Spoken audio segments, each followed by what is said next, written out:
Okay, the Arctic Frost Tracker starts innocent enough. Banks, PACs, campaign vendors, standard stuff. Then the pattern changes. October 2022 bleeds into November, and suddenly the targets aren't consultants or treasurers.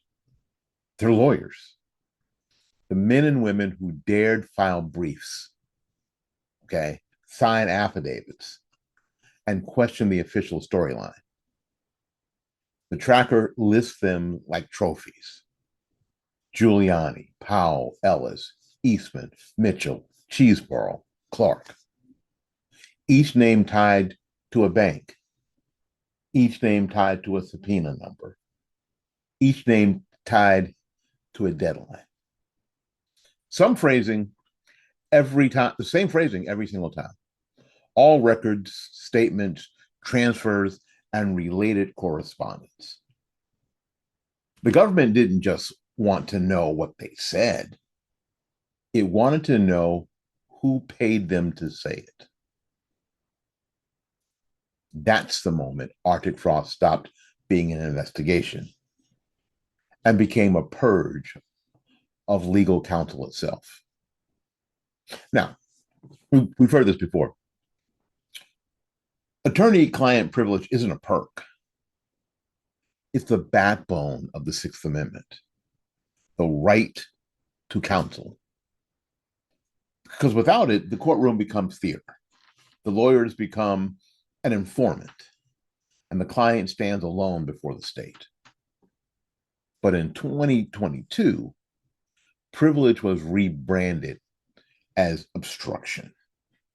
Every legal opinion that contradicted the narrative was treated as evidence of a crime. John Eastman's memos, a blueprint for insurrection. Cleta Mitchell's phone calls, interference. Rudy Giuliani's litigation, fraudulent claims.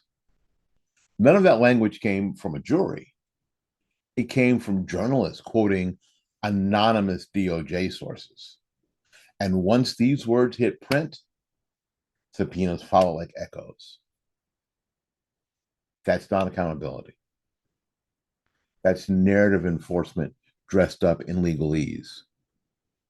Okay, so then came November 10th, 2022, the date that every campaign attorney still remembers. Two subpoenas went out within hours. One to Save America PAC, and the other to the Trump MAGA Joint Fundraising Committee. Both of them demanded the same thing: provide a complete list of all attorneys, firms, legal entities that were retained or are consulted in connection with the post-election matters. Include the contracts, invoices, retainer agreements, and proof of payment. That's lawyer-client confidentiality, shredded by government letterhead. They didn't stop at the lawyers' names. They wanted billing records. How much, when, and for what purpose?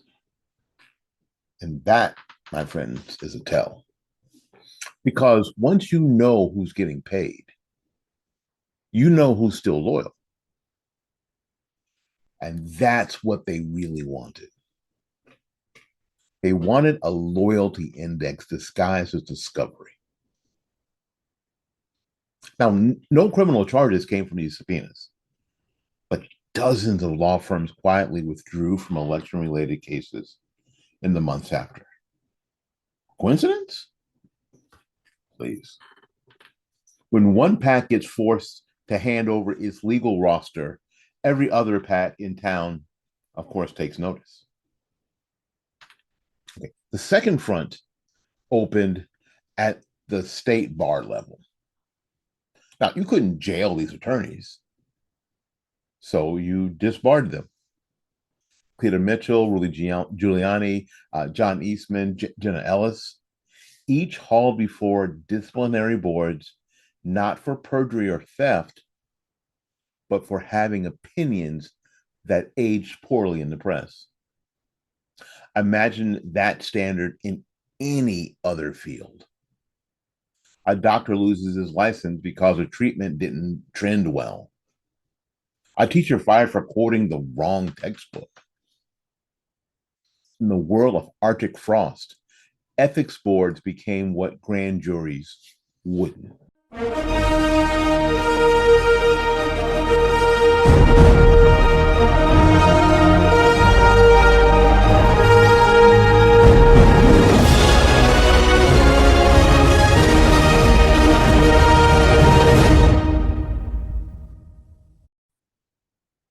Okay, you're watching the Morning Report, brought to you by 7 Weeks Coffee.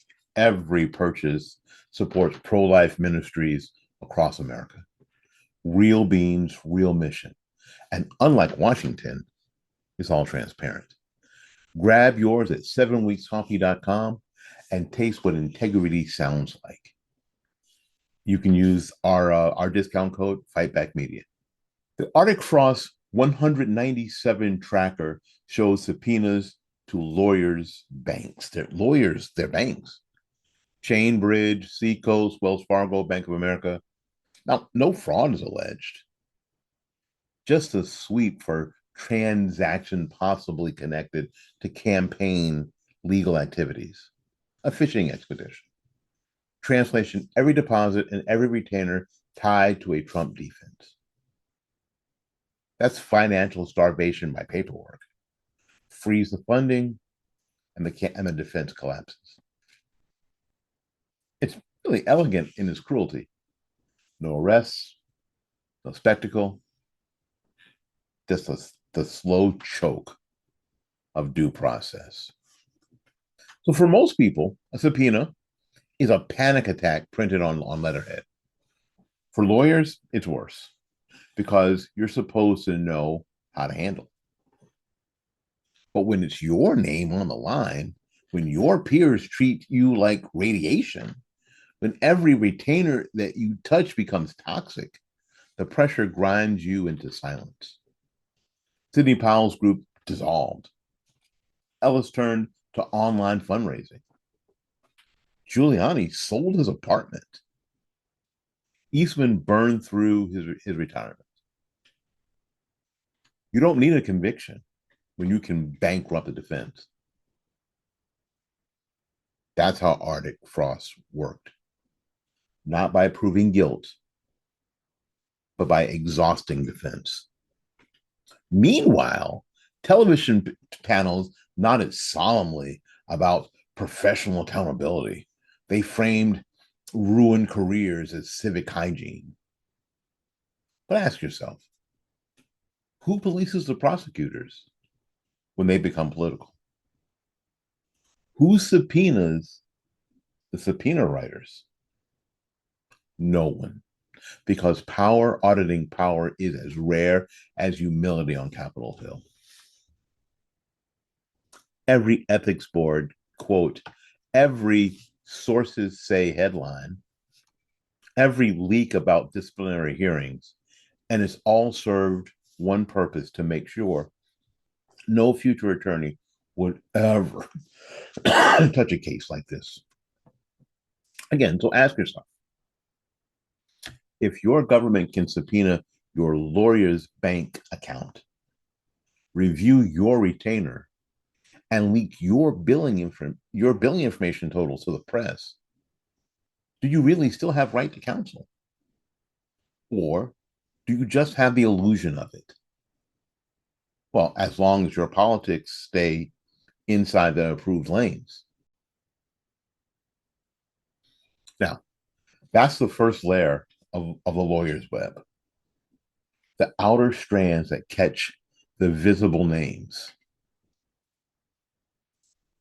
In the next act, we'll move deeper into the credit bureau sweeps, the data mapping for every legal associate, and the quiet creation of a financial watch list that nobody voted for.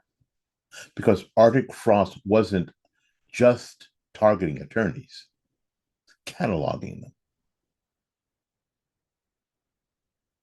This is the Morning Report. My name is William Lawson. Stay right there. We'll be right back with Act 2. The net tightens.